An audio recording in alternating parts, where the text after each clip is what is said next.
Once a month, Paula Pant, host of the Afford Anything podcast, answers voicemail questions the listeners send in. Here's one now.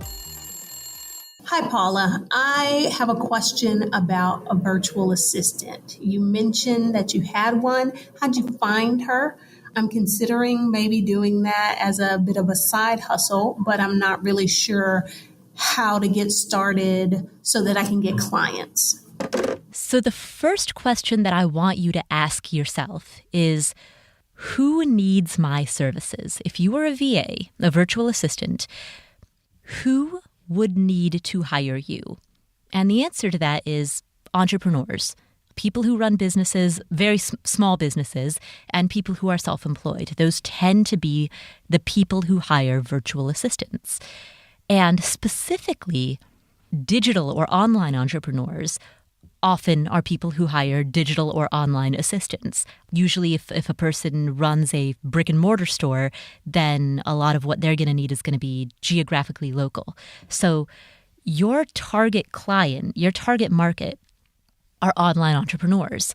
Great, you've identified the client. So the next question is, where do your clients hang out? Go where your clients are.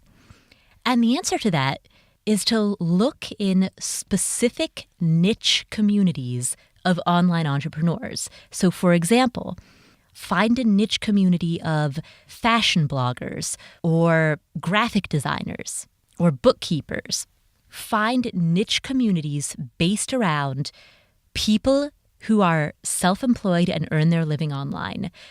A, because they're your target market, and B, because people hire people whom they know, like, and trust.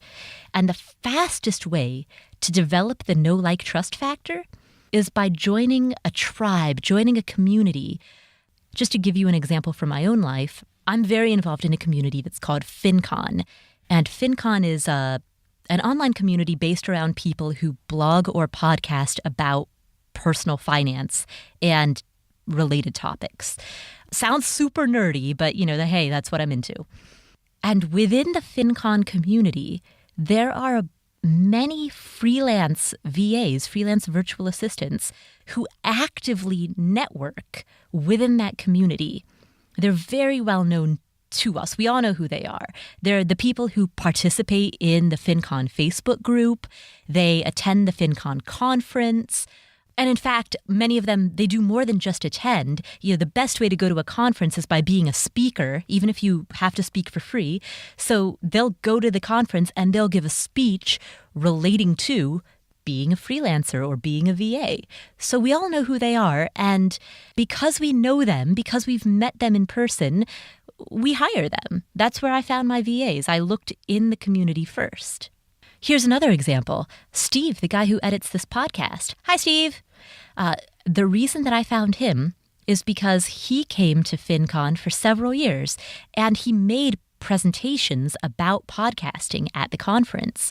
And so I knew two things about him. Number one, I knew that he was a member of our community.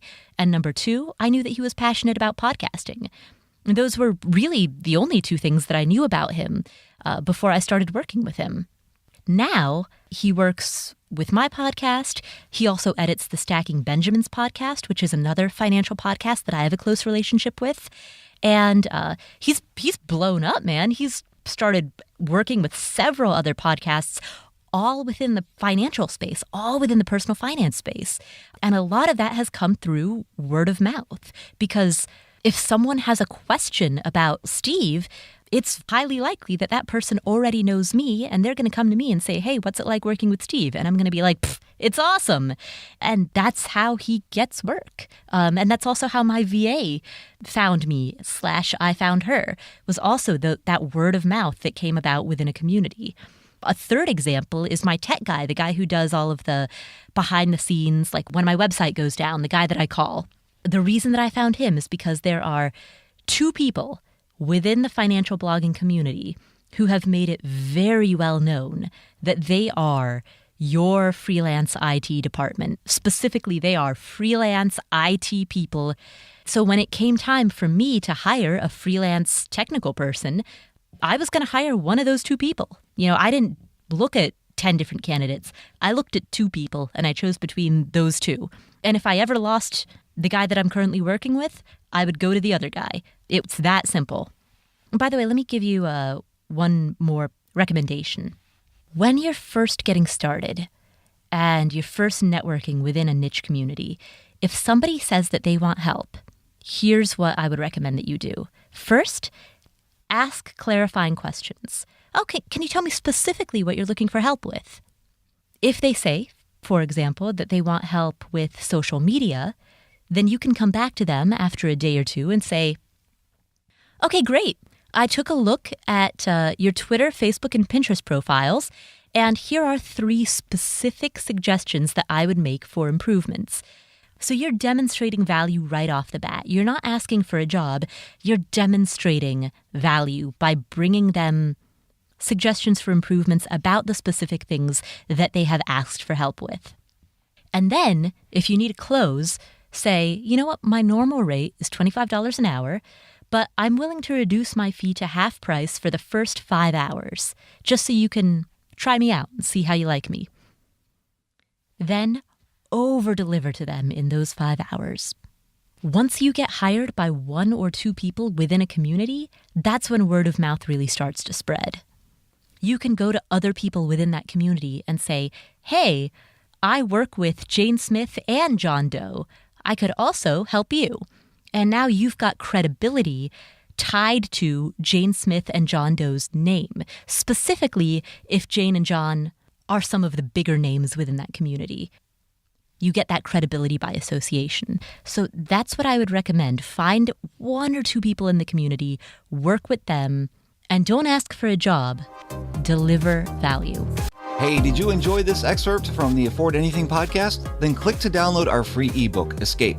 You'll be taken to a page where you can enter your email for immediate access to everything you need to know about escaping the 9-to-5 grind to live life on your terms.